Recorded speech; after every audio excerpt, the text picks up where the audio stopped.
Assalamualaikum warahmatullahi wabarakatuh. Saya Yusuf Daeng, mantan Ketua KKSS 2 periode. Dulu awalnya KKSS Riau dan Kepulauan Riau, kemudian 2 periode berikutnya di Riau. Kemarin saya ditelepon beberapa media elektronik menyangkut soal kasus eksiden di laut Haji Permata. Beberapa wartawan menelpon menyangkut soal sebagai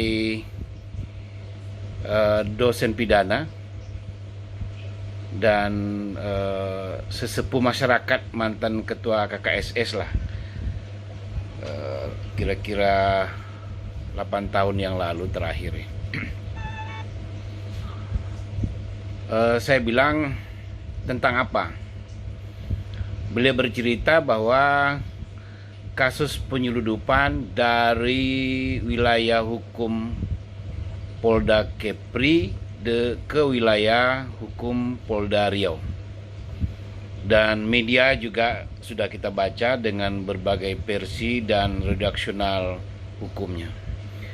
Sebagai seorang dosen pidana, tentu saya berkomentar tentang hukum dan profesional melihat berita, karena beda kalau saya lawyernya, beda saya membaca, beda jika saya mendengar atau menyaksikan langsung. Tapi begini,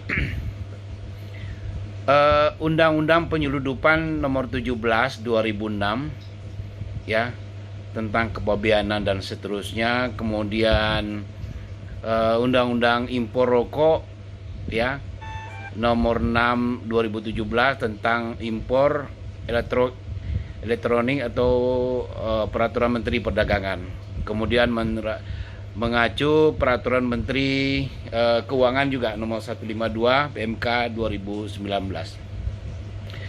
Secara hukum yang namanya penyeludupan ada dua. Satu, impor resmi diatur dalam undang-undang. Kemudian membawa rokok dari luar negeri atau produksi itu juga mengimpor secara non hukum atau tidak legal, disebut dengan penyeludupan atau bahasa orang Bugis atau bahasa-bahasa penyulup dulu namanya smokel. Apapun namanya yang dibawa dari luar negeri tanpa melalui prosedur hukum kepabeanan adalah seludup. Membawa barang-barang ya tidak menurut ketentuan hukum. Persoalannya bukan itu. Yang ditanyakan bagaimana modus, bagaimana kasus atas kematian ini.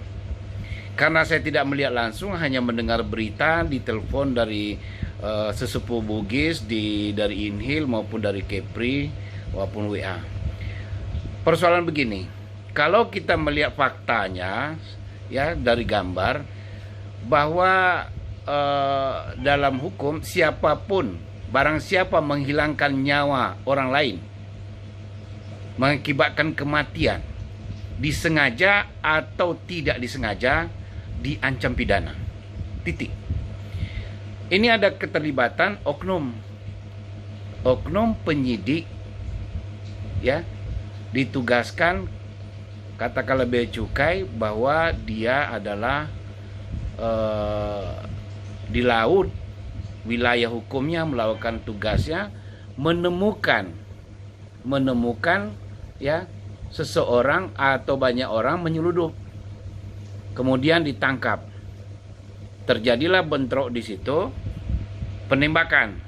Jadi intinya sekarang dibahas, yang jelas kita sepakat bahwa penyeludup menurut undang-undang dilarang. Tetapi kematian inilah menjadi persoalan.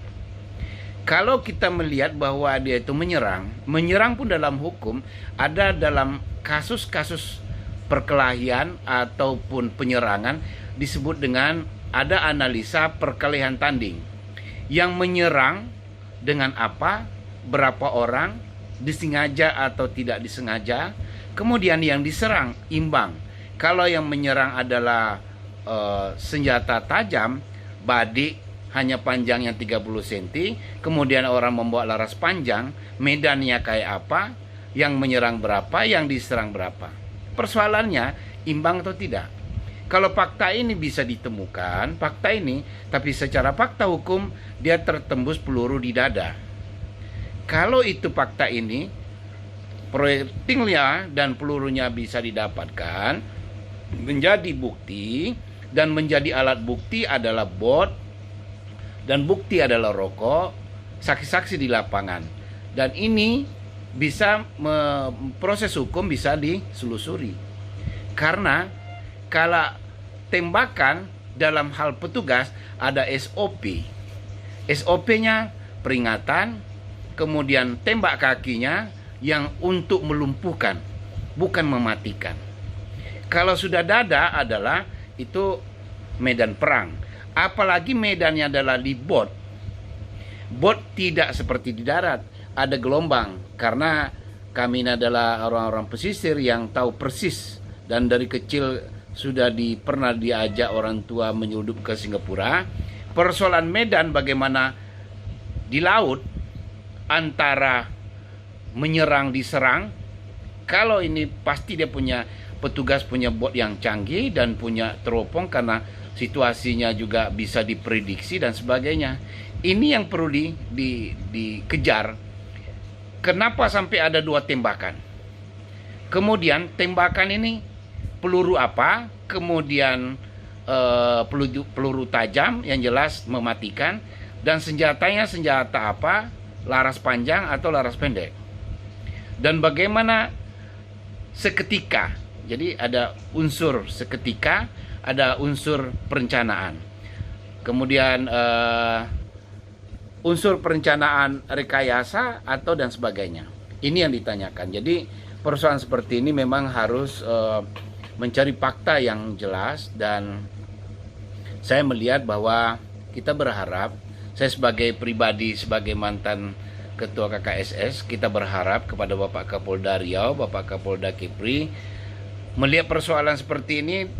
Kebetulan saya adalah dosen pidana yang mengajar tipiter atau tindak pidana tertentu atau tindak pidana khusus. Memang bidang saya mengajar ke mahasiswa, menyampaikan persoalan apa sebenarnya penyudupan itu, apa kerugian negara, dan bagaimana prosesnya. Kalau kita melihat dari budaya orang Bugis, memang keturunan kami, ayah kami atau kami memang penyeludup. Yang pesisir Inhil, Dumai, dan saya pernah ikut yang persoalan seperti ini. Dan ini menjadi sesuatu yang menjadi budaya. Tapi di aspek hukum tentu salah. Tetapi inilah kehidupan salah satu sumber pencaharian orang-orang di pesisir di kawasan-kawasan pantai ini, terutama orang Bugis. Maka kita melihat bahwa persoalan ini lancar karenanya adanya diduga oknum-oknum yang terlibat turun membantu dan mencari juga keuntungan di sini. Maka kasus seperti ini benar-benar dituntaskan, karena dan Aji Permata almarhum sudah tiada, tapi kadang oknum juga bermain mata. Ini yang persoalan yang perlu kita hadapi, karena di Inhil ini banyak sekali, bukan Haji Permata saja, dan di balik itu ada beberapa oknum. Sebagai lawyer banyak sekali kita juga kasus-kasus di Kampar yang seperti ini, juga saya lawyernya, ya, rokok yang seperti ini. Heran kita kenapa bisa sampai berapa yang dilewati, mulai dari Batam Inhil atau Tembilan, berapa Polres yang dilewatinya.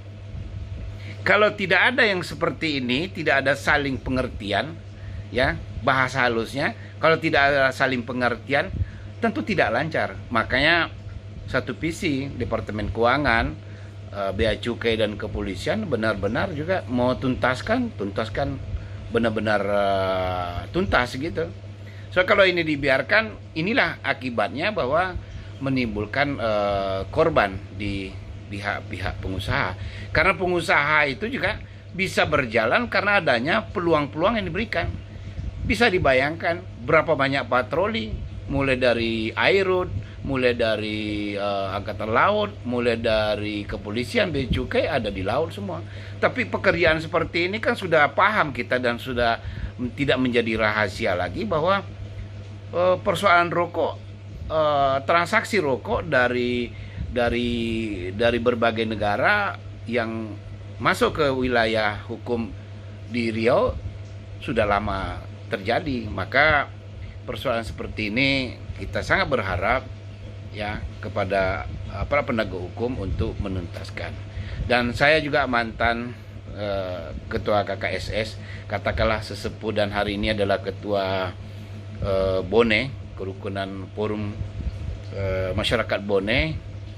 Kita juga berharap marilah kita ajak secara profesional untuk melakukan satu langkah-langkah hukum sehingga tidak ada menimbulkan gejolak baru untuk kasus ini. Jadi profesional mungkin lebih bagus, tapi kita juga tidak bisa menahan diri. Kadang-kadang hal-hal yang tidak diperkirakan terjadi, kadang terjadi. Kita harus maklum bahwa budaya dan emosional ini perlu juga dipahami, bahwa kondisi-kondisi emosional culture ini kadang membawa satu spirit yang besar. Persoalan hukum itu sudah ada yang menangani, tetapi perlu juga kita hati-hati bahwa hal seperti ini jangan terulang kembali. Dan saya juga menawarkan diri jika diperlukan untuk pihak keluarga atau pihak kerabat untuk bergabung menjadi lawyer dalam mengungkap kasus seperti ini. Karena beberapa kasus dulu di Riau, kasus di Rokan Hilir, kasus Dumai, kasus di Inhil terakhir juga warga-warga kita juga saya turut, bahkan rekonstruksinya juga seperti keterlibatan korbannya adalah oknum TNI, saya juga terlibat rekonstruksinya juga dulu. Cuma tidak sampai ikut sidang. Jadi kita profesional saja melihat ini dan melakukan langkah-langkah hukum, jangan menimbulkan problematika hukum yang baru. Saya kira sekian, terima kasih. Assalamualaikum warahmatullahi wabarakatuh.